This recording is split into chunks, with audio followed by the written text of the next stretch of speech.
MG news, জনগণের power house. এই মন্দির করার আগে 7 বছর আগে চাকলা মন্দিরের পুরোহিত আপনার সুদেব ব্যানার্জি এখানে ভিত পুজো করে গেছিল, কিন্তু মন্দির হয়নি। দীর্ঘ 7 বছর যখন আমি তপস্যা করেছি, সেই তপস্যায় বাবা লোকনাথ আমাকে বলতেন সময় হয়নি। আমি 7 বছর পরে একদিন বাবাকে রাগ করে বললাম, টাকা আমার, জমি আমার, তখন তো আমি অহমিকা ছিল, তো কেন মন্দির হবে না? আমি শুধু চাই তুমি যাবা কিনা বলো। তো বাবা লোকনাথ আমাকে 7 বছর পরে 24শে জুলাই শনিবার 2014 সাল আমাকে বললেন, জন্মাষ্টমীর আগে তখন, যে যা, তবে মন্দির নয়, আশ্রম করবি। আমি বললাম আশ্রম কেন? বললো আশ্রম হচ্ছে আশ্রয়স্থল। অর্থাৎ যদি মানুষের জীবনে কখনো বিপর্যয় নেমে আসে বা তার মধ্যে কোনো রকম অসুবিধা মনে হয়, মানসিক অসুবিধা, তখন এখানে এসে থাকতে চাইলে সে থাকতে পারবে। তারপরে আমরা করি এই আশ্রমের নাম শ্রী শ্রী লোকনাথ বাবার আশ্রম। বাবার আদেশে বাবার আশ্রম, আপনি আসুন বাবার কৃপা পেতে। যিনি প্রত্যক্ষ বাবা লোকনাথের দর্শন প্রতিদিন পান, তিনি আর কেউ নন, রাউতারি গ্রামের বাসিন্দা, লোকনাথ মন্দিরের প্রতিষ্ঠাতা মধু মহারাজ। শিমুলারি স্টেশন থেকে অটো বা টোটো করে রাউতারি লোকনাথ বাবার আশ্রমে আসতে হয়। সহধর্মিনী কৃষ্ণা মণ্ডল চাকরি করতেন কলকাতা সেক্রেটারি অফিসে, এখন রিটায়ার্ড পার্সন। তাই স্বামী স্ত্রী মিলে এখন লোকনাথ সাধনায় ব্রতী হয়েছেন। তাদের মূল উদ্দেশ্য গ্রামের মানুষের সেবা করা। গ্রামের মানুষের বক্তব্য, এই মন্দিরে যে যা মানত করে তা পূর্ণ করে বাবা লোকনাথ। 19শে জ্যৈষ্ঠ মঙ্গলদ্বীপ প্রজ্বলন, জন্মাষ্টমী এছাড়া মন্দিরে বিশেষ পূজা অনুষ্ঠান অনুষ্ঠিত হয় শনি ও রবিবার, সোমবার। প্রচুর ভক্তরা আসেন এই রাউতারি লোকনাথ মন্দিরে। যে যাদের মনস্কামনা পূর্ণ হয় তারা এসে এখানে মন প্রাণ দিয়ে পুজো দিয়ে যান। প্রচুর শিশুদের অন্নপ্রাশন এই মন্দিরের মধ্যে থেকে হয় বলে জানালেন আশ্রমের পূজারী মধু মহারাজ। শিমুরালি স্টেশনে নেমে আমরা জানতে পারলাম আপনার আশ্রমের কথা, যে এই আশ্রম বাবা লোকনাথ জাগ্রত। ওখানকার কিছু মানুষই আমাদেরকে বললেন, এমডি নিউজকে জানালেন, সেই জন্য আপনার কাছে আসা। আপনার এই আশ্রম সম্পর্কে আমাদের দর্শকদের জানান। প্রথমে বলি, আপনি এমন একটা দিনে আজকে এখানে এসে পৌঁছেছেন। আজকে হচ্ছে গীতা জয়ন্তী। প্রতিটা মন্দিরে, বিশেষ করে প্রতিটা মন্দিরে, বাড়িতে করতে পারলে আরো ভালো, যদি এক অধ্যায় করেও গীতা পাঠ করা যায়। আজকে আমরা এখনই বেরিয়ে যাচ্ছিলাম, আমি বেরিয়ে যাব আড়ংঘাটাতে, সেখানে আমাদের একটা গীতা পাঠের আসর হবে, সেখানে আমি বেরিয়ে যাব। তার পাক মুহূর্তে আপনি এসে পৌঁছেছেন। আমি দীর্ঘদিন চাকলা মন্দিরের ট্রাস্টের সদস্য ছিলাম। সেখান থেকেই আমার লোকনাথ বাবার সঙ্গে সম্পর্ক। বাবা লোকনাথের কাছে আমি অনেক কিছু পেয়েছি।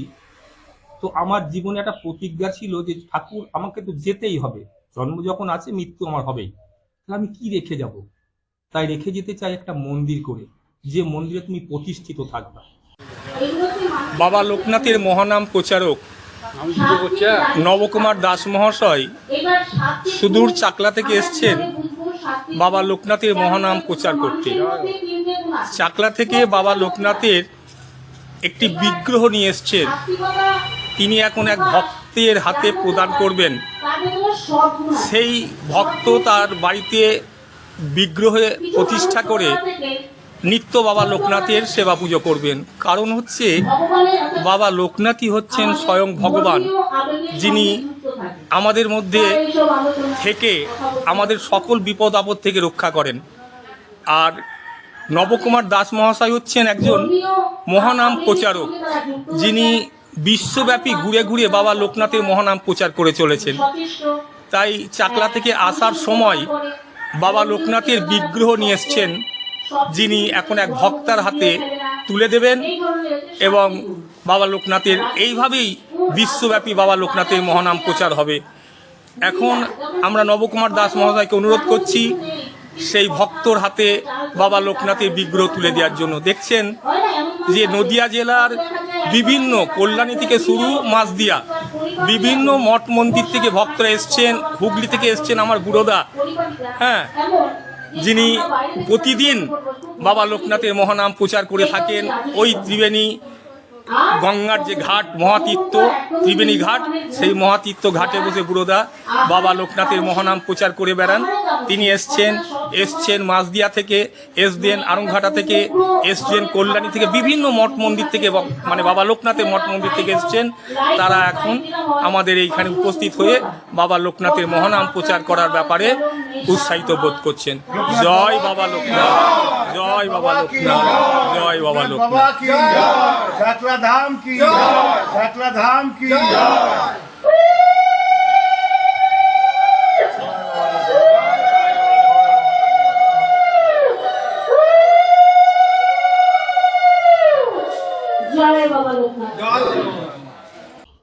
দীর্ঘ 7 বছর আমি তপস্যা করেছি মন্দির করার জন্য। মন্দির করতে কোনো বাধা হয় না, টাকার কোনো অভাব হয় না, জমির কোনো অভাব হয় না, কিন্তু অভাব হয় দেবতার। যে দেবতার মন্দির করা হবে, এখানে বহু মানুষ কারো সন্তান হয়নি, বাবা নিজে ডেকে নিয়ে এসছেন। কারো স্বামী মৃত্যু সজ্জায়, সে আর পারছে না, ভবানীপুর, তাকে স্বপ্ন দিয়েছে, কাঁদছিস কেন, তুই আমার সঙ্গে চল, আমি তো আছি। তার স্বামীর চিকিৎসা বাবা লোকনাথ করেছেন, আজও তিনি বেঁচে আছে। তারা প্রতি সব মাসে এখানে বাবার কাছে ডালি নিয়ে আসে, একদম নিয়ম ধরে। মানে এইরকম অলৌকিক ঘটনা ঘটেছে। কেউ বিষ খেয়েছে, ডাক্তার জবাব দিয়ে দিয়েছে এ আর বাঁচার উপায় নেই, হাসপাতাল কল্যাণী। এখানে এসেছে, বাবার মুখের প্রসাদ, একটুখানি প্রসাদ তার মুখে দিয়েছে, নিয়ে গিয়ে হাসপাতালে সেই ছেলে সুস্থ হয়ে বাড়ি এসছে। এরকম অলৌকিক ঘটনা। এবং এখানে দাঁড়িয়ে থাকতে দেখেছে কেউ বাবা লোকনাথকে, দিনের বেলায়, রাত্রিবেলা না। এরকম অলৌকিক ঘটনা এখানে অনেক কিছু ঘটেছে। মঙ্গল প্রদীপ হচ্ছে, বাবা তো লম্বা মানুষ, অনেক লোক তার মাঝখানে দেখে বাবা লোকনাথ দাঁড়িয়ে আছে, চিৎকার উঠছে, ওই দেখে বাবা দাঁড়িয়ে আছে। এরকম ঘটনা অনেক ঘটেছে এখানে। সেই ঘটনাগুলো আমার কাছে গর্বের, যে বাবা লোকনাথ স্বয়ং আজকে এখানে বিরাজিত। আমি তাকে চোখে দেখি, আমি কথা বলি, আমি অনুভব করি, এটা আমার কাছে গর্ব। আমার জীবনে ছিল যে আমি একটা আশ্রম বা মন্দির কিছু একটা করে যাব, যেখানে বাবা বিরাজিত থাকবে। জন্ম যখন আমার হয়েছে, আমার মৃত্যু হবে, আমরা নিঃসন্তান, আমরা স্বামী স্ত্রী দুজন মিলে তখন সিদ্ধান্ত নিই যে আমরা একটা লোকনাথ বাবার মন্দির করব। সেই মন্দির আজকে আমার, এই যে বাবা এখানে সদা বিরাজিত, জাগ্রত বাবা, এইখানেই আমি ধন্য। তাই যদি আপনাদের এই চ্যানেল মারফত কোথাও খবর পৌঁছায়, তাদের কাছে বলবো, যদি কোনো সমস্যা আপনার জীবনে হয়, আপনারা ছুটে আসুন শিমুলী স্টেশনে নেমে, অথবা এখন 12 নম্বর জাতীয় সড়ক, আগে 34 নম্বর ছিল, সেই চৌমাথা থেকে ঢুকলেই ½ কিলোমিটার, আর স্টেশন থেকে আপনার 2 কিলোমিটার আমাদের এই আশ্রম। আপনারা আসুন বাবার কৃপা পেতে, বাবার কাছে সন্তানরা আসবে বাবার কৃপা পেতে। আজকে আমরা এখান থেকে যাচ্ছি আরংঘাটাতে, যে গীতা পাঠ করতে। আমরা একটা গীতা পাঠের দল করেছি, প্রতি শুক্রবারে এখানে আমাদের গীতা পাঠ হয়। আজকে যেহেতু গীতা জয়ন্তী, সেই গীতা জয়ন্তী করতে আমরা যাচ্ছি আরংঘাটা একটা লোকনাথ বাবার মন্দিরে, যেটাকে বেনিবাবু প্রতিষ্ঠিত লোকনাথ বাবার মন্দির বলা হয়। সেখানে আমরা গীতা পাঠ করতে যাচ্ছি। চাকলা মন্দিরের যিনি প্রধান উপদেষ্টা, সেই নবকুমার দাস মহাশয়কে আমরা আহ্বান করেছি উনাকে আসার জন্য। কারণটা হচ্ছে, আমাদের একটা পরিবার আছে, সেই পরিবারের নাম হচ্ছে লোকনাথ পরিবার। সেই লোকনাথ পরিবারের মাথা হচ্ছে কে, তার নাম বাবা লোকনাথ। আচ্ছা, বাবা লোকনাথ তার সন্তানদের দায়িত্ব দিয়েছে, তুই এটা করবি, তুই ওটা করবি। আমার মনে হয় নবকুমার দাসকে বাবা লোকনাথ দায়িত্ব দিয়েছে, তুই আমার সন্তানদের দেখভাল করবি। বাবা লোকনাথকে সবাই তো আর চোখে দেখতে পায় না, তাকে ডাকে অকাতরে, কিন্তু কেউ একজন গিয়ে বাবা লোকনাথের হয়ে উপস্থিত হয়ে যায়। আমার মনে হয় এই যখনই যেখানে কোনো সমস্যা দেখি, নবকুমার দাস সেখানে হাজির। হ্যাঁ, তো সেই আজকে থেকে আমরা একটা শুরু করব গীতা পাঠ। তাই নবদাকে আসতে বলেছি, সেই নবকুমার দাস আজকে আসবেন আরংঘাটাতে। আমিও এখান থেকে এখন আরংঘাটায় যাব, নবদার সঙ্গে আমার ওখানে দেখা হবে, আমরা একসঙ্গে অনুষ্ঠান করব। এবং মানুষের হাতে জীবন্ত গীতা বাবা লোকনাথকে আমরা বই, যেটাকে মানে যেমন গীতা একটা বই, এইরকম আমরা মনে করি যেমন কৃষ্ণকে ভগবান বলা হয়, তাই আমরা বলে থাকি মহাভারতে যেথা কৃষ্ণ, রামায়ণে রাম, কলিতে স্মরণ করি বাবা লোকনাথের নাম। সেই লোকনাথকে আমরা গীতা, সেই জীবন্ত গীতা লোকনাথের বই আজকে আমরা, নবদা ওখানে পৌঁছে যাবেন, তার কাছে বই আছে, উনি নিয়ে আসছেন, সেই বই আমরা আজকে ভক্তদের হাতে তুলে দেব। জয় বাবা লোকনাথ। আপনার নাম? জয় বাবা লোকনাথ। গত পরশু পর্যন্ত আমার নাম ছিল মধু মণ্ডল। দীর্ঘ 11 বছর আমরা তপস্যা করে এই সাধনা করে এই দাড়ি রেখেছি। আমরা ব্রহ্মচারী জীবনযাপন করি, স্বামী স্ত্রী আছি, কিন্তু আমরা ব্রহ্মচারী জীবনযাপন করি, বাবার সেবা পুজো করি।